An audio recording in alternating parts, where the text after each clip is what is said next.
10 साल पहले इस वीडियो में मोदी जिस सियासतदान की करप्शन के किस्से मज़े लेकर सुना रहे हैं, 10 साल बाद उसी शुवेंदु अधिकारी को बीजेपी का वज़ीर आला बना दिया है। लेकिन हकीकत यह है कि मोदी भारतीय अवाम में इंतहाई गैर मकबूल हो गए और उसकी दलील साफ है, वाज़ेह है कि तमिलनाडु में मोदी की जमात बीजेपी को एक फिल्मी अदाकार जोसेफ विजय से बदतरीन शिकस्त का सामना करना पड़ा है।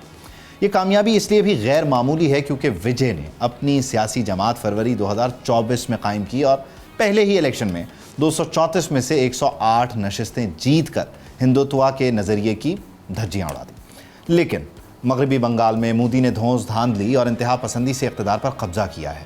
मगरबी बंगाल की आबादी 10 करोड़ 60 लाख से ज़्यादा है, जिसमें 3 करोड़ से ज़्यादा तो मुसलमान हैं।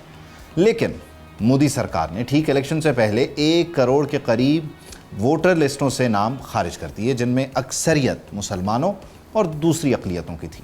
भारतीय जरीदे दी वायर ने मोदी की जीत के पीछे छुपी बदउनवानी और मुनज़्ज़म धांधली का पर्दा चाक किया है। दी वायर के मुताबिक महज तज़ादात की बुनियाद पर 27 लाख शहरियों को खारिज करने और हतमी फहरिस्त के बाद 6 लाख वोटरों के इजाफे ने मगरबी बंगाल के नताइज पर संगीन सवालात उठा दिए हैं।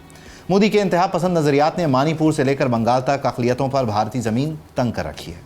नौमुंतखब वज़ीर आला ने तो वो मुसलमानों के लिए गज़ा बनाने की धमकी भी दी है। सब्सक्राइब करें और बेल दबाएं ताकि कोई खबर रह न जाए।